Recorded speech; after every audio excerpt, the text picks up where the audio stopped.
Olá, seja bem-vindo a mais um episódio do CX Experts Podcast.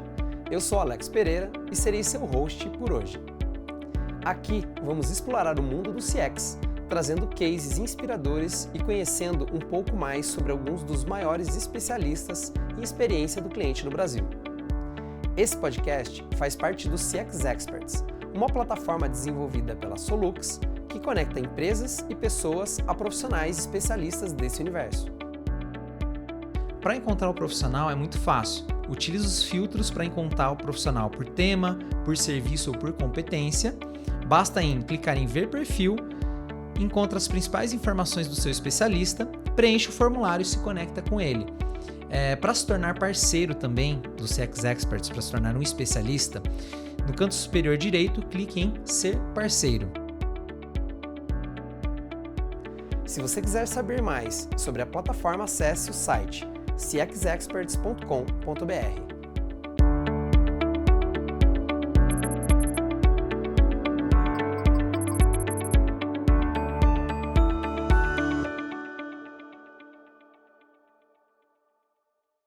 Olá pessoal, tudo bem? Estamos começando mais um episódio do CX Experts Podcast. Hoje eu tenho um convidado ilustre aqui hoje, Marcelo Corrêa Pedroso. Então, essa é uma iniciativa que conecta os profissionais especialistas em Customer Experience no Brasil, as empresas ou profissionais que buscam consultoria, mentoria ou alguma ajuda nos seus programas de CX. Marcelo, obrigado por ter aceitado o nosso convite. Legal. Eu vou trazer aqui uma pequena apresentação para quem ainda não te conhece, tá, Marcelo? Então, Marcelo, gente, é formado em administração, com MBA em engenharia e gestão de produtos e serviços pela Poli, pela USP, né? A Poli da USP. Possui vasta experiência em consultorias renomadas, como KPMG e Ernst Young. Atua como gerente e líder na área de Customer Experience, que é o CX, User Experience, UX, Service Design e metodologias ágeis e design thinking.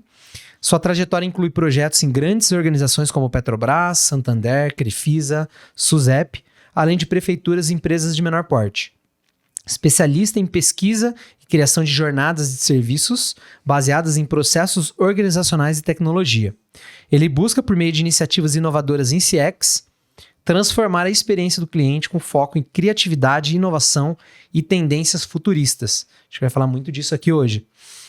Especialista em design, melhoria e inovação, um dos pilares da CXPA, estratégia, métricas, medição e ROI, e percepção do cliente. Oferece serviços ali de consultoria, principalmente, e é especialista nos setores de educação, indústria, saúde, serviços, turismo, utilities e varejo. Legal, ótimo currículo, está apresentado, Marcelo. Legal. Obrigado por ter aceitado o nosso convite, para a gente contar um pouquinho da sua história. Muito legal, muito legal. Obrigado aí pelo convite. Legal. Marcelão, vamos conhecer um pouco mais de você ali, voltando um pouco lá atrás. Gosto sempre de começar pelo início, né? Hoje a gente está falando aqui de CX, então Customer Experience. É um conceito novo, relativamente mais recente, de unificar um pouco dessas 5 competências que a gente traz muito pela CXPA, né? Mas como que você veio parar nesse meio de CX hoje? Qual que é a sua trajetória lá no início, lá que te trouxe até aqui? Legal. Bom, eu sou formado em administração e com foco em administração pública, né? Então, lá no início, a minha ideia era entender melhor o funcionamento do Estado, o funcionamento da sociedade, para ver aonde que eu poderia impactar mais. Eu tinha muito dessa vontade. Então, o que eu vejo assim, hoje, uma das principais causas de eu ter entrado nessa área de CX foi por termos como a accountability, como a responsividade dentro da administração pública. Ou seja, dentro da administração pública, o papel do cidadão ele é muito importante, né? Você tem ali aquele conceito de agente principal, então os gestores públicos são agentes e o principal é o público, é um interesse público, né? Então isso, na minha formação, foi muito forte. E então, a administração pública, né, ela, diz que o cidadão ele tem que participar, né, da construção ali, o cidadão tem voz, tudo. Então, eu tenho esses conceitos e esses valores que ele vem da administração pública, né? Então, são vários cases hoje que existem na administração pública da participação do cidadão e principalmente de métodos para ele participar, né? Então a gente tem ali a votação é um dos métodos, mas você tem vários outros métodos que são importantes também de coparticipação, no sentido de orçamento participativo, de políticas públicas que ouçam minorias. Então, vem muito dessa minha formação, né? Eu saí da faculdade, eu saí ali em 2010, mais ou menos, e fui trabalhar em consultorias na área de governo eletrônico, né? Então, o conceito de governo eletrônico ainda estava iniciando, mas eu achava bem interessante, porque ele juntava tecnologia, essa questão do cidadão. E aí eu comecei a fazer consultorias para governos, né? Então, para o governo do Acre, do Rio Grande do Norte, de São Paulo, eram consultorias mais técnicas, mais de gestão, mais de modelo de gestão, que tinha partes de governo eletrônico, mas numa consultoria, né, você tem vários projetos. Então, eu iniciei, né, nessa parte da política, né, da política... Da gestão pública. Como né? gestão, E aí, quando eu entregava alguns projetos de administração pública, por exemplo, gestão de frotas, eu trabalhei, são vários sistemas, a parte do cidadão, ela sempre faltava. E isso que eu estava em contato direto com gestores públicos, né? A gente falava pouco do cidadão. E eu falava, puta, a gente precisa de alguma coisa para o cidadão. E aí eu entrei numa iniciativa que é o Instituto Telos, onde eu aprendi bastante lá, que era a ideia era a gente desenvolver design de serviços públicos, né? Isso em 2012, né? Então, assim, termos como design thinking ainda era bem pequeno, e a gente pegou um projeto na área da saúde, que era um projeto para redesenhar os serviços em unidade de pronto atendimento. Então, a gente redesenhou esses serviços com a participação do cidadão, com a participação de gestores públicos, com vários stakeholders, utilizando design thinking, realizando pesquisas de empatia, de observação, prototipagem, ideação. Legal, cara. Então isso, cara, foi muito transformador, assim, porque eu comecei a ver que existiam métodos para você trazer, né, naquele caso, um pouco da voz do cidadão para dentro da operação, né, da operação ali de um pronto atendimento. E principalmente que isso era uma necessidade, né, até legal, né. Então, eu teve essa oportunidade que foi muito legal.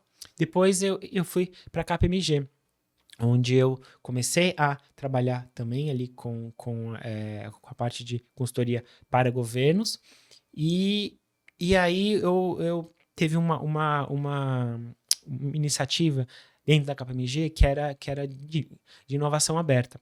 E a minha proposta era a gente criar uma jornada dos clientes ali, né? Então, a gente iria começar a olhar os clientes da consultoria como um cidadão, né?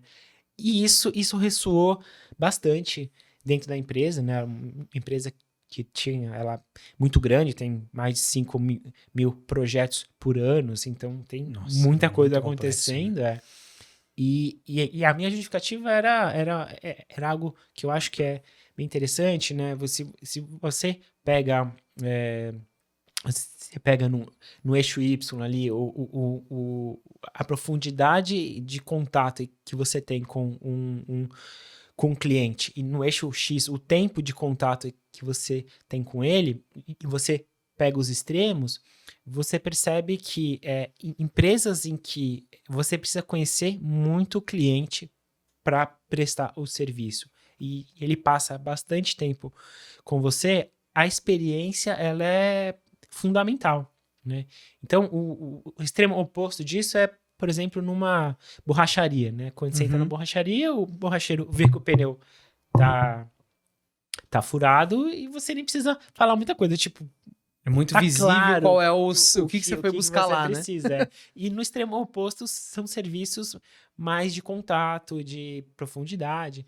Então isso ressoou bastante lá.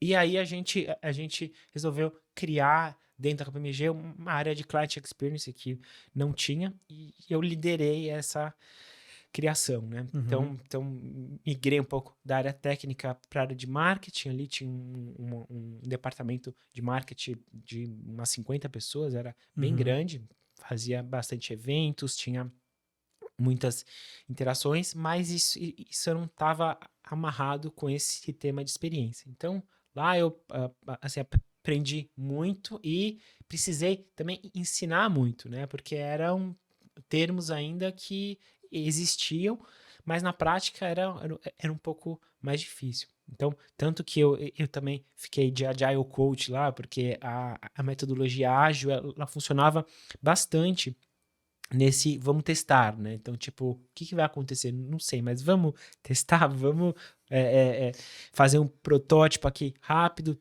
testar rápido e ir aprendendo. Então isso funcionou bastante. Aí fiquei na KPMG uns bons anos, foram uma experiência bem legal. Depois eu fui para a Crefisa, onde eu estava como um design thinker, né? Então, assim, quando me convidaram com essa posição, eu falei, nossa, design thinker, eu nunca vi nenhuma função dessa, assim, eu acho muito legal. Eu falei, não, Pensador, eu vou, né? eu vou porque, cara, olha o nome disso, né? E aí eu atuei dentro de uma squad de UX lá. Então era bem legal porque, né, assim, as squads elas funcionavam, tinha termos de UX, todos os conceitos, mas eu sentia que faltava um pouco desse mindset da abordagem do design thinking. Então, tipo, vamos observar, vamos perguntar, vamos fazer participar, vamos prototipar mais rápido do que o UX já quer, né? O UX tem já bastante de prototipação, mas é uma prototipação de entrega, né? É uma prototipação de tipo, não vou codar, eu tô só te mostrando como que será. Mas existe uma prototipação de teste, né? Então isso foi muito legal, aí fiquei um tempo lá, também foi uma oportunidade bem legal. Eu ia para outras áreas, eu ia lá para as lojas e tentando trazer um pouco também desse mindset de service design, né, de olhar o serviço, que eu acho que esse é um grande desafio.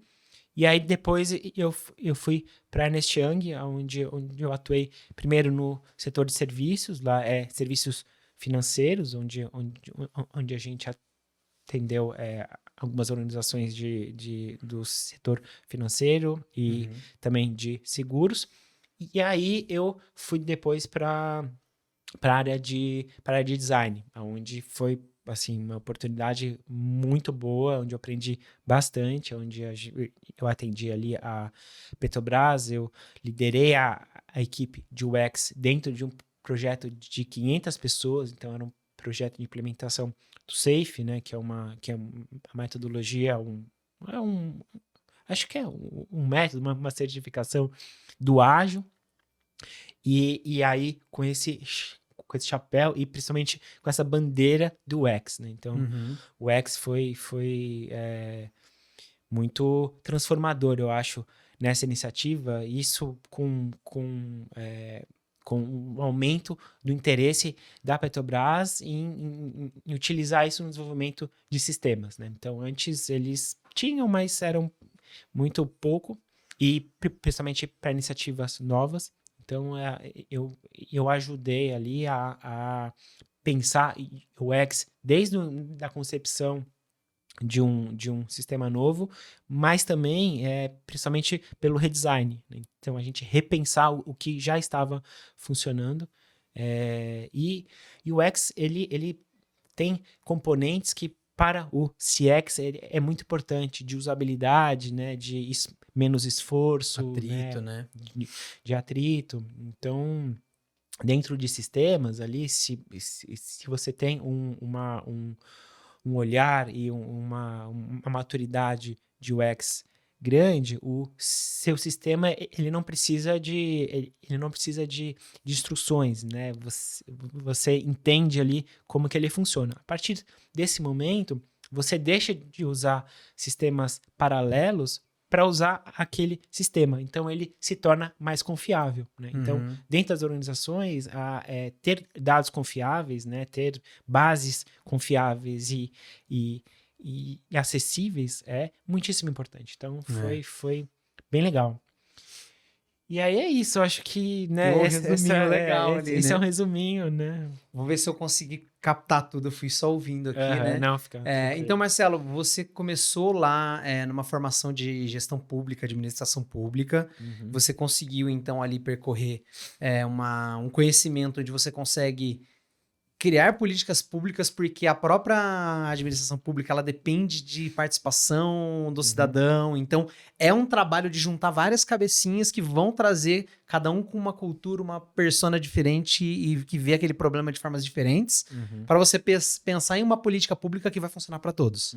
Né? E que muitas vezes é muito complexo, porque as pessoas são diferentes. Sim. Então, você veio disso. Aí você acabou criando essas metodologias, você foi para uma área mais técnica também de formação, que você fez algo na linha de engenharia, né? Que é a sua formação lá na USP, na Poli. Sim. Então você veio com esse pensamento mais analítico, somado com essa questão de coparticipação para co-criar soluções que funcionem melhor uma prestação de serviço ou um produto. E aí você foi trabalhar essas metodologias, Design Thinking, que você abordou bastante aqui, e algumas metodologias ágeis dentro de grandes consultorias. Que ali a gente está falando de Big Four ali, né? Então, de KPMG e Ernst Young, que tem diversos projetos para grandes empresas, né? Muitas vezes. Que com cada um com o seu desafio, com a sua complexidade de setores distintos, né? Sim. Tanto é que a gente coloca ali como especialidade, você tem especialidade em vários setores, porque você trabalhou no mercado financeiro, com alguma consultoria, justamente para esse setor financeiro e alguns outros que você citou. Exato. E aí você viu a importância dessa questão de design thinking e de coparticipação para criar soluções e reduzir atrito em alguns pontos. E você viu que isso estava muito associado a CX, né? E aí, mesmo que você veio de uma área que o objetivo não era CX em si, você viu que essas técnicas de metodologia ágil, de design thinking, de UX, são aplicáveis à melhoria de experiência de cliente, de cidadão, de paciente, que a gente comentou lá de saúde, né? E aí você tá agora na área de CX, tentando trabalhar muito isso. Aí o que eu te trago de pergunta aqui agora, de até meio que provocação, né? Que na CXPA a gente tem algumas competências, uma delas é essa de design, de inovar e de tentar pensar coisas de melhorias de processos e produtos com base no Customer Understanding, um outro pilar, no VOC, né? Então a Solux é uma solução mais especializada ali, focada mais em VOC, né? Sim. Só que muitas vezes você tem essa opinião de cliente, você tem essa massa de dados que te orienta sobre onde que você está errando, você pluga indicadores, CSAT, CES, NPS, em diversos pontos de jornada, no mapeamento de jornada, para você tomar a decisão, mas você precisa prototipar soluções que reduzem esse atrito com o cliente que muitas vezes está gerando detrator, seja um produto ou um serviço. Sim. Como que você acha que essa competência de inovação ali, de design, dentro do Customer Experience, ela é importante? Como que as empresas podem aplicar essas técnicas nesses programas de CX que nem sempre atuam muito nesse pilar, nessa competência, né? Sim. Eu acredito que as métricas, elas são fotografias, né, de um momento, né? E o design, ele te ajuda a adequar essa foto, né?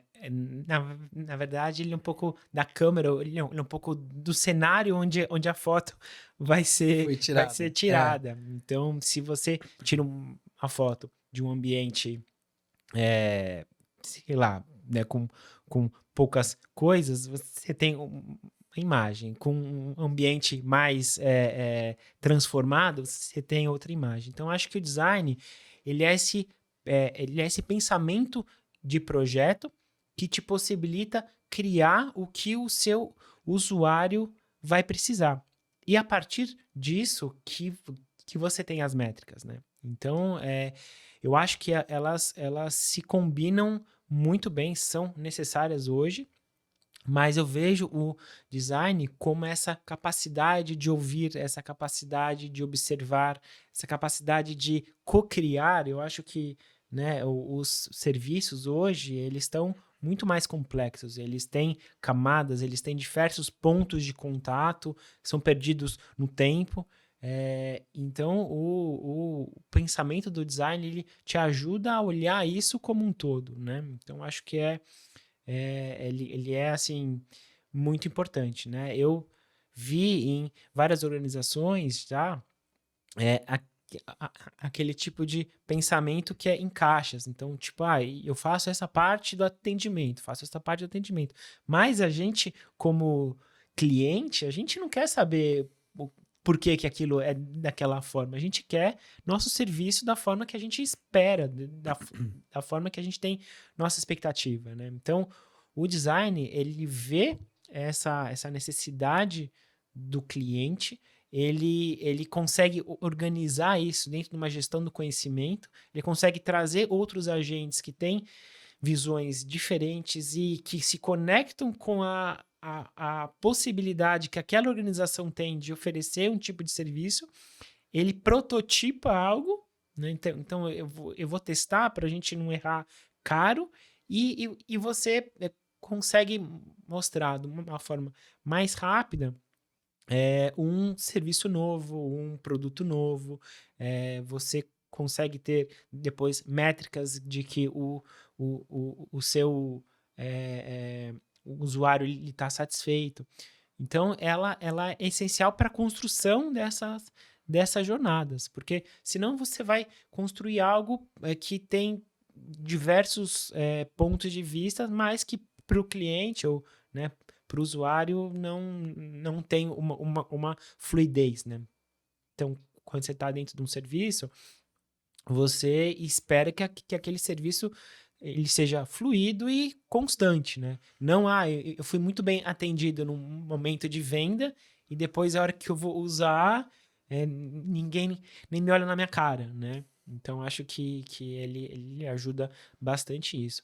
E o design, eu acho que no final das contas, ele traz questões humanas, né? Para dentro do serviço, para dentro ali da empresa, né? Que são necessidades humanas. Então, acho que ele é muito importante, ainda mais hoje, onde a gente está com inteligência artificial, com um monte de coisas que as empresas vão ficar muito iguais, né? As operações vão ser muito iguais. Então, a diferenciação pode ser algo mais humanizado, que se conecte mais rápido com o seu tipo de cliente, com a expectativa dele. A gente eu tava discutindo em outros episódios, né, eu tava conversando com a Lê, por exemplo, de uma dificuldade que um profissional de CX muitas vezes tem numa grande empresa, é que a área de CX, ela não pode trabalhar sozinha, ela é um facilitador e integrador de diversas áreas. Então, digamos que seus indicadores estão falando que você está com atrito em determinado processo que envolve a parte jurídica, ou de contratos, algum atrito muito grande na parte de contratos. E isso está gerando num CSAT da vida lá vários pontos de indicação. Cara, tá o cliente falando.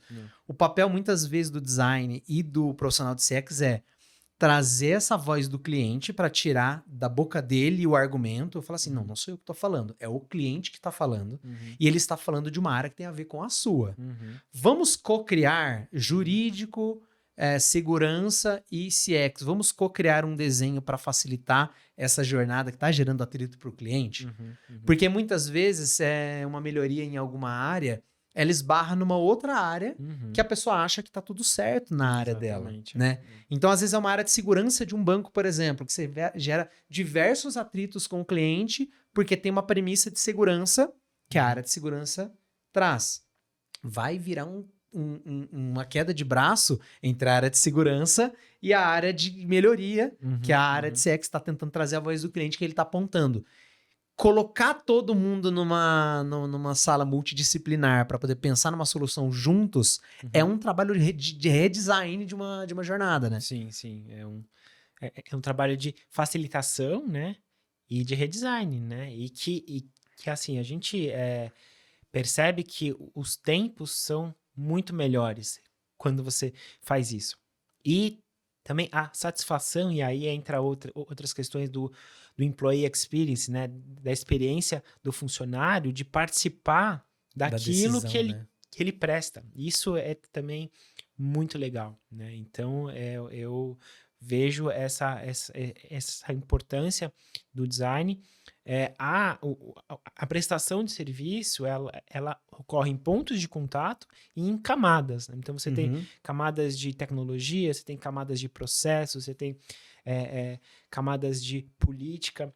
Você entrar nessas camadas com todos os agentes ali junto é a possibilidade de reorganizar essa prestação, né? E isso vai ter um impacto direto na perspectiva do usuário, que tem impacto direto nas métricas, né? Então, é um outro tipo de trabalho, né? Na verdade, não é um outro, porque aí existe o tradicional, vai. Então, assim, ele é um pouco diferente do tradicional, né? Que é em caixinhas, eu penso no jurídico, você pensa na cobrança, mas a partir do momento em que esses atores eles conversam e eles conseguem ter uma visão sistêmica das coisas, isso você percebe em impactos na jornada e, consequentemente, nos indicadores muito grande, muito grande.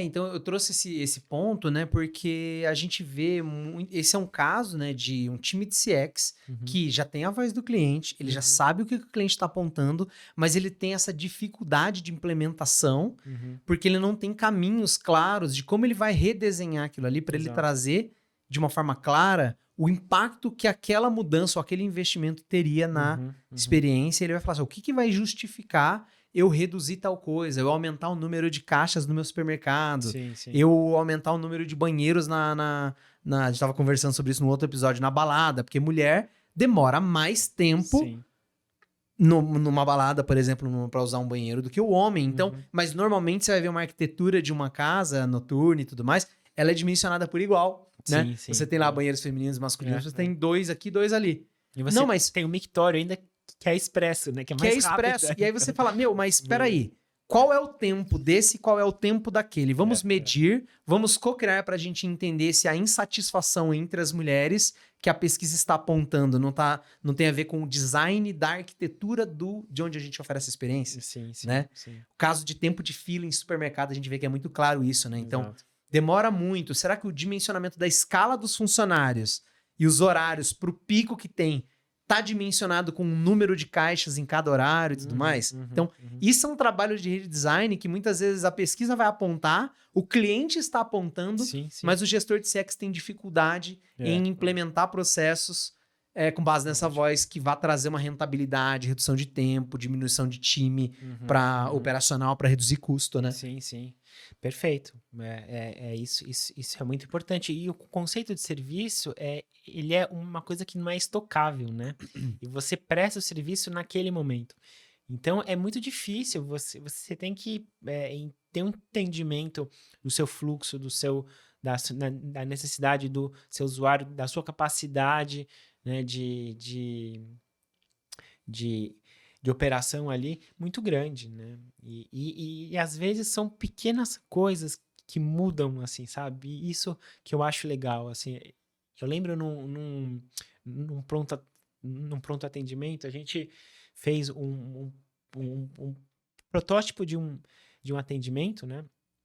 E os atendentes, eles prestavam um serviço ruim, e isso ali na visão deles, né? Mas era um serviço que era relativamente bem eficiente.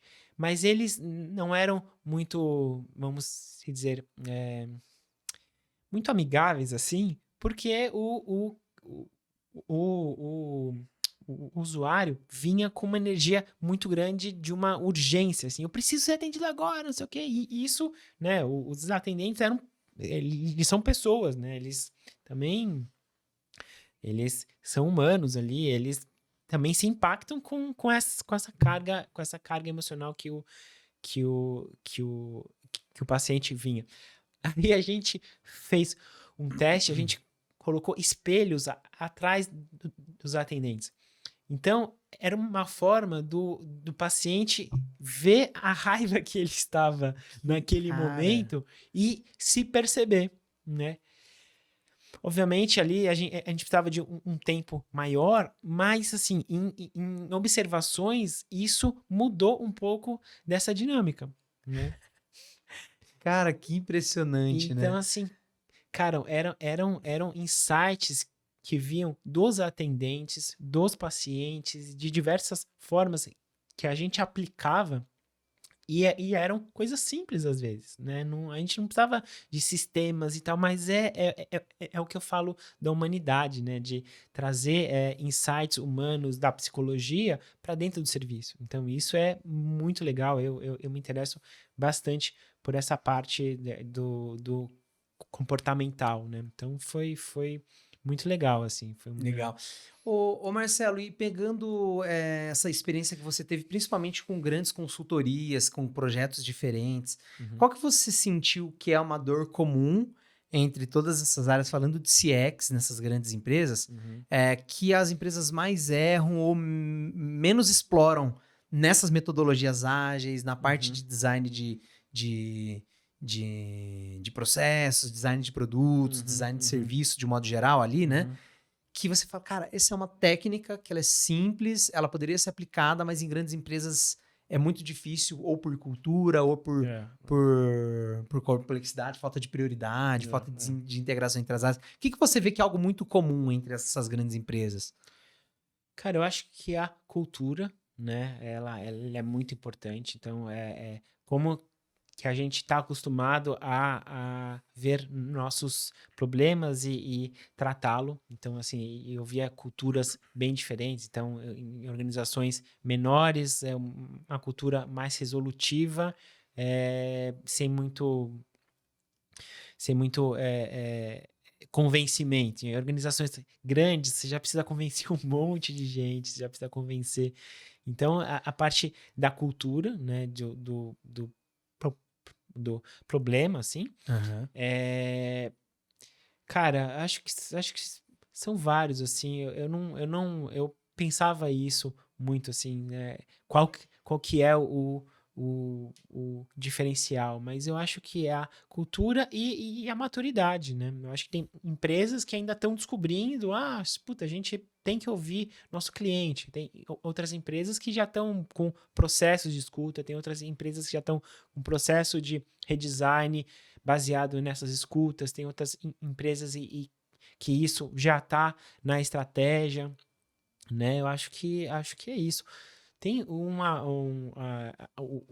os cases, né, da Disney, né? Eu gosto bastante, né, dessa ideia de palco, né? De que o serviço ele é prestado em um palco. Então isso traz vários benefícios tanto para os usuários quanto para os prestadores, porque eles se distanciam, né?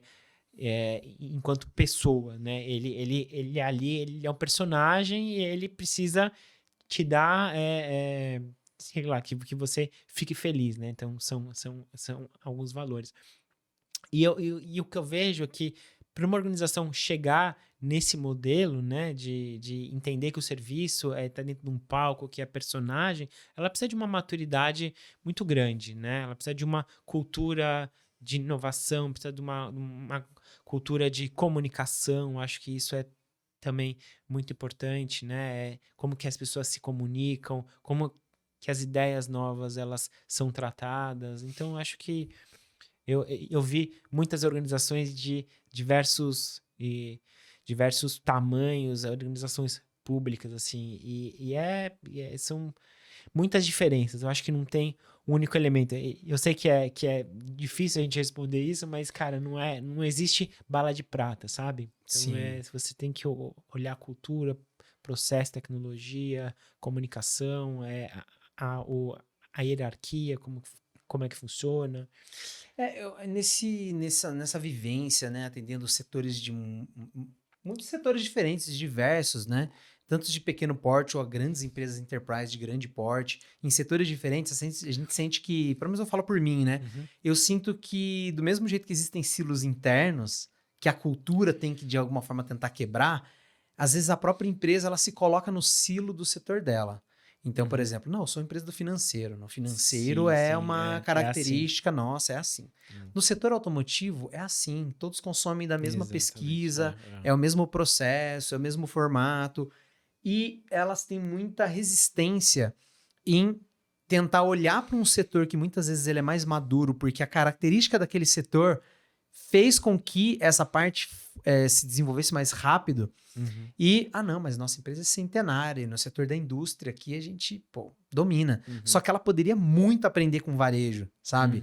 E na parte de atendimento humanizado, poderia se aprender muito mais com o setor da saúde. E eu sinto que os executivos ou quem está na liderança de alguns projetos, eles fazem pouca troca entre setores. E muitas vezes quando você coloca uma pessoa que tem uma certa maturidade num determinado setor junto com a outra percebe o quanto ela está defasada em alguns modos de pensar. E ela fala, cara, mas não sou eu, o meu setor inteiro pensa assim. Quando ela capta alguma solução de um outro setor que às vezes num digital, por exemplo, está mais desenvolvido e ela traz, ela começa a liderar aquilo, ela é a primeira até aquele pontapé inicial. Exatamente. E aí você vê que em alguns casos se demora muito para olhar para outros setores e adotar novas tecnologias ou novos processos para poder melhorar mais rápido, porque você está olhando em você e os seus pares e não trazendo tecnologias novas para poder... Então eu sinto que esse silo as empresas é muito comum, não sei se você consegue, se você viu isso também já. Muito. Inclusive tem dentro do design, né, uma das formas de se entender o problema é por meio de analogias, né, entender o problema e a solução, né, desenvolvendo analogias. Eu lembro, eu fiz nessas organizações muitos workshops, assim, para trazer, né, esse modelo do design thinking, do service design, do customer experience. Então, eu fiz vários. E uma parte do workshop era para a gente criar coisas, né, para mostrar para os participantes que em 6 horas, 4 horas, a gente saía com um protótipo já. E era um protótipo que para todos fazia um sentido, era um protótipo que estava, de repente, adequado ao que era possível estar sendo já implementado. Então, era bem legal. E alguns exercícios eram de analogias, né? Então, assim, eu preciso de um serviço mais rápido. Então, como que o nosso serviço pode se inspirar num pit stop de Fórmula 1, né? Então as pessoas, mas e aí, então a gente vai trocar o produto do cliente a hora que ele chega e depois a gente vai perguntar, né? Algo assim.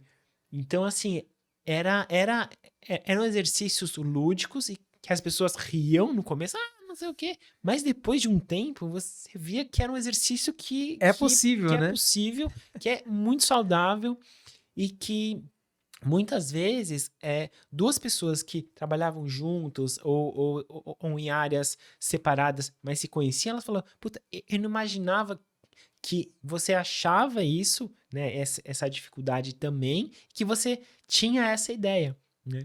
Então, o lúdico, ele é muito interessante nesse processo de construção e principalmente trazer outras soluções de outras áreas e replanejar ela, né, ressignificar ela, na verdade, te traz diferenciais de uma forma rápida, barata, né? E com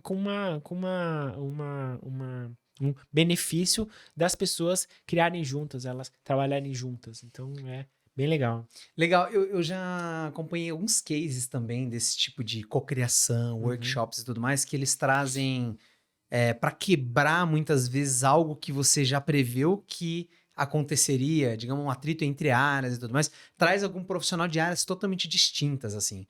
Traz um humorista para participar da composição do workshop, traz um piloto, traz sei lá, um técnico vencedor, lá um Bernardinho, um técnico de vôlei que tinha que gerir atletas que cada um tinha e aquilo ali pro mundo executivo faz muito sentido, mas que é de um outro esporte, não tem nada a ver. Exato. Mas essas participações de pessoas de fora trazem uma visão mais ampla para os pensadores, os design thinkers que estão ali pensando, né? Você traz uma percepção diferente que você fala, cara, realmente, por que não, sabe, se desafiar? Porque às vezes você tem algumas amarras mentais que você já colocou como travas de que aquilo não é possível. Sendo que é o que você falou, né? Se ser criativo e ser fora do óbvio ou sair da caixa, muitas vezes você tá em algumas amarras mentais e é difícil de sair. Né? Porque você acha, não, isso aí já não dá, isso é impossível. Mas por que é impossível, né? E, na verdade, esse é... Voltando um pouco naquela sua pergunta, né, de as organizações, né, do que eu via que faltava, esse era uma parte bem interessante de constância, né? Então, às vezes, você tinha um projeto inovador e aí o projeto era super legal, todo mundo trabalhando com um monte de ideia, tudo, ele acontecia, tinha um protótipo, tal, mas aí as pessoas já antes de acabar, já falava, tá, mas amanhã a gente já não tem mais nada disso. Então, isso as pessoas já falavam, né? Tipo, e principalmente faltava apoio da liderança para mostrar que aquilo era importante. Ou para estar investindo tempo, para estar, né, investindo recursos ali. Então, eu vejo que as organizações falham em superestimar um processo desse, entendeu? É um processo diferente. Ele tá pensando fora da caixa, ele precisa, né, ele precisa de apoio, né? Uma coisa que eu falava era que até ele tá um pouco ligado à minha história que eu tava te contando, era, por exemplo, da importância da placenta, né, pro feto. Então ela faz com que o corpo da mulher não veja o feto como um intruso, né? Ela protege o feto para ele não ser atacado, né? Obviamente não é tão simples assim, eu não sou médico. A grosso modo ali, mas a grosso trazer... modo, né? Então é essa um pouco de analogia. Então essas iniciativas, quando pensadas e principalmente ali realizadas, elas precisam de apoio, mas não somente naquele dia, mas num período maior, né? Não só um apoio, mas uma segurança psicológica para as pessoas se exporem, para você ter a possibilidade de ver se deu certo ou não, né? Dentro do X, uma coisa que a gente usava muito ali também na Petrobras eram, entre aspas, testes AB, né? Então você faz um modelo, faz o outro e você vê qual que o usuário performa melhor. Você dá uma tarefa, né, e vê como que ele performa. Mas isso né, uma coisa ali muito mais tangível, ali, porque a gente está falando de tela. Mas dentro de serviço, às vezes a gente nem consegue, né, fazer um protótipo de um atendimento diferente. Então, acho que essa abertura, não só para o tema, mas esse suporte, ele é muito importante, né? E eu acho que isso que garante mais sucesso nessas iniciativas de inovação. Na área da saúde, um case, né? Uma implementação dessa de teste AB que eu já conversando com um profissional da área, era essa de comunicação visual em hospital, né? Normalmente o hospital ele tem muitas alas, ele tem muitas especialidades, tem pronto atendimento, tem consulta, tem exame, tem muitas sessões, e eles tentam criar formas de comunicação por cores, usando nomenclaturas para guiar o paciente que tem um alto volume de pessoas numa rota onde ele não saia da rota, né? E aí é um caso, por exemplo, de aeroporto também, né? Lugares onde tem um alto fluxo, né? Que você precisa que todos percorram uma mesma rota. Parques temáticos e tudo mais, você também tem isso daí. Em hospitais, era um case desses de teste AB de funcionava melhor uma comunicação aérea com cores para a pessoa olhar para aquela sinalização, identificar qual setor ela está e para qual sentido ela tem que ir, ou funcionaria melhor uma terrestre. Como é uma terrestre? Sei lá, uma linha, uma primeira bola, você está aqui, você vai percorrer a linha naquela cor, aquela linha vai te levar no setor vermelho. Sim. Qual que funcionaria melhor? Você não precisa implementar no hospital inteiro. Exatamente. Você precisa prototipar isso para você falar, vamos ver o tempo de quando a pessoa deu entrada numa recepção, em quanto tempo ela já está na sala de consulta. Sim. Vamos cronometrar. Uma única sala, uma única linha, para a gente comparar. Você não precisa implementar no hospital inteiro isso. Você pode testar uma. Exatamente. E aí ele chegava, cronometrava, deu a entrada... Ele, onde que eu tenho que ir? Setor vermelho. Ele olhava, setor vermelho. Ele ia, acompanhava a linha, chegava na onde era o setor vermelho. Às vezes tinha que pegar elevador e etc. Ele pegava o elevador, a linha vermelha acabava no elevador, a pessoa entrava no elevador, saía no terceiro andar, continuava pela linha vermelha até ele chegar no setor. Isso era um tempo. E aí eles mediam isso, vamos supor, durante 15 dias, 30 dias, um alto volume de pessoas, e calculavam em quanto tempo essas pessoas chegavam nesse caminho, versus em quanto tempo as pessoas chegavam nesse mesmo caminho pela comunicação aérea. Sim.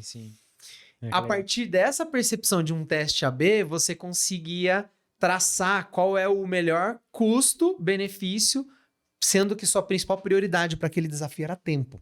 Então você queria que ele percorresse aquele caminho com o menor tempo possível, sem ter que parar para pedir informação. Porque se ele tivesse que parar para pedir informação, era mais uma tarefa de alguma outra pessoa que estava cumprindo uma outra função. Sim. Então, esse design thinking, para você pensar uma solução mais prática, fazendo um teste AB para solucionar um problema, ele é um exemplo disso que você falou de teste AB, né? Sim. Então você vê como é que as coisas funcionam, entrelaçam, né?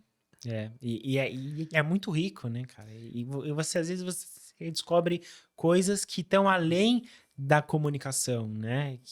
Então, assim, é muito legal isso eu acho que é um diferencial.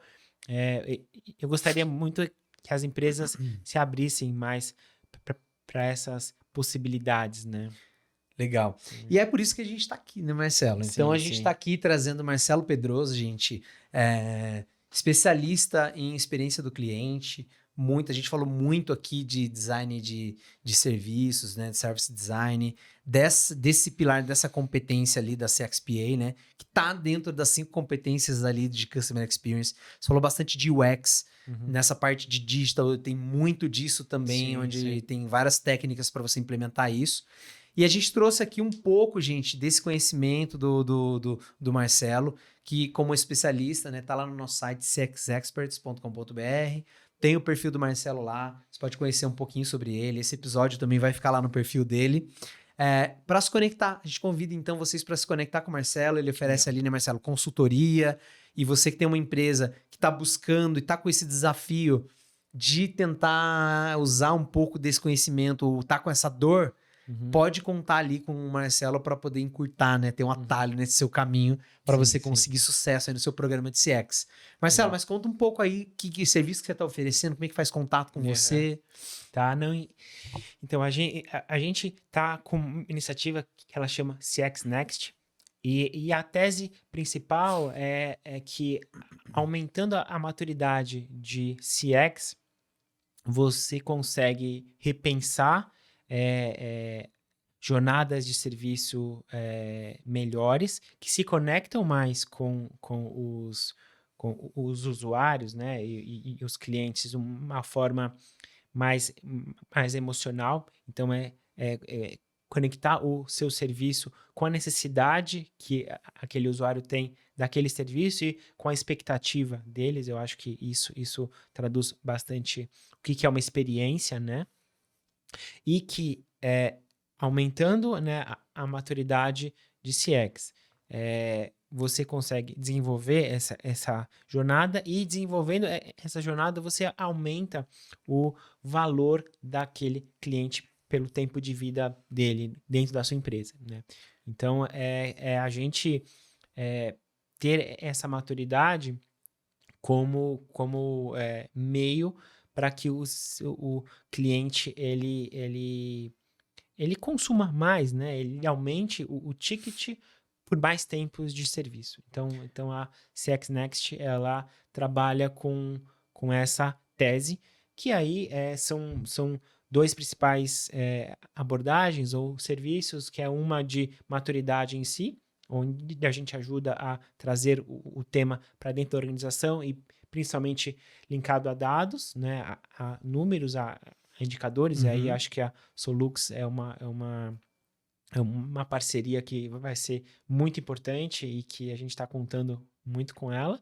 E a outra parte é o redesenho de jornadas, né? Que é onde a gente repensa essa jornada para que o usuário, né? O cliente, ele consuma os serviços com mais confiança, com mais lealdade, por mais tempo, e isso volte para a organização para sustentar ela, né? Legal. Então, essa é a Legal, tese. porque é o ponto-chave ali, né? O ponto-chave para quem está investindo nisso é conseguir realmente evoluir a maturidade para implementar competências e todos esses indicadores que a gente está falando, e você conseguir também depois implementar e depois medir qual o resultado prático, né? Exatamente. Então, aumento de LTV, redução de CAC, Exatamente. redução de tempo de atendimento, onde você consegue ter um recurso humano ali, reduzir recursos humanos para alguma função operacional, que vai reduzir custo, né? No fim das contas. Então, vocês conseguem ajudar, inclusive, a medir esse